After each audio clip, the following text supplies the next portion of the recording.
Observed the first Monday in September. Labor Day is an annual celebration of the social and economic achievements of American workers.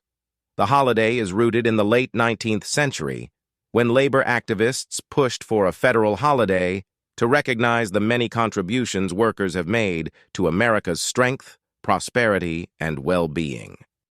Before it was a federal holiday, Labor Day was recognized by labor activists and individual states. After municipal ordinances were passed in 1885 and 1886, a movement developed to secure state legislation. New York was the first state to introduce a bill, but Oregon was the first to pass a law recognizing Labor Day on February 21, 1887.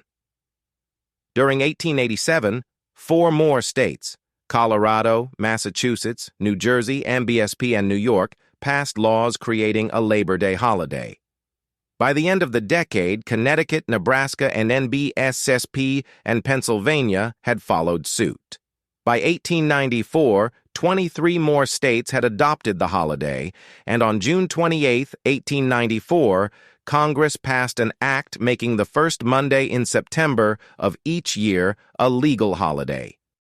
Who first proposed the holiday for workers?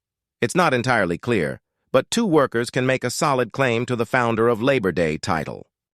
Some records show that in 1882, Peter J. McGuire, General Secretary of the Brotherhood of Carpenters and Joiners and a co-founder of the American Federation of Labor, suggested setting aside a day for a general holiday for the laboring classes to honor those who from rude nature have delved and carved all the grandeur we behold.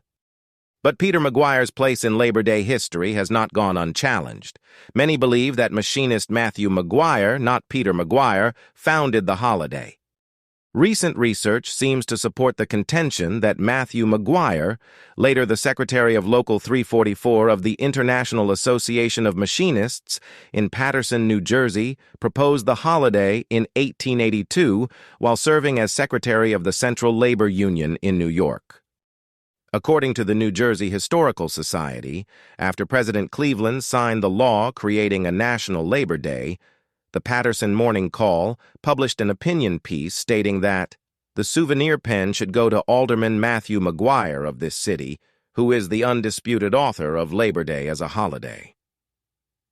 Both McGuire and McGuire attended the country's first Labor Day parade in New York City that year.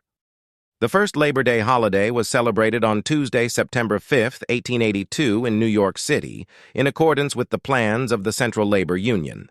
The Central Labor Union held its second Labor Day holiday just a year later, on September 5, 1883. By 1894, 23 more states had adopted the holiday, and on June 28, 1894, President Grover Cleveland signed a law making the first Monday in September of each year a national holiday.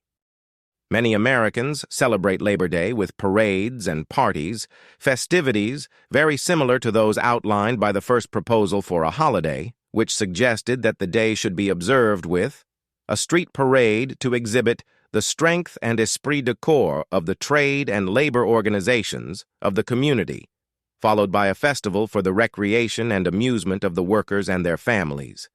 This became the pattern for the celebrations of Labor Day. Speeches by prominent men and women were introduced later, as more emphasis was placed upon the economic and civic significance of the holiday.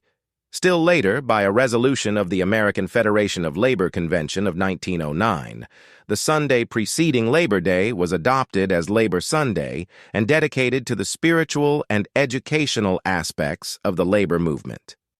American labor has raised the nation's standard of living and contributed to the greatest production the world has ever known, and the labor movement has brought us closer to the realization of our traditional ideals of economic and political democracy.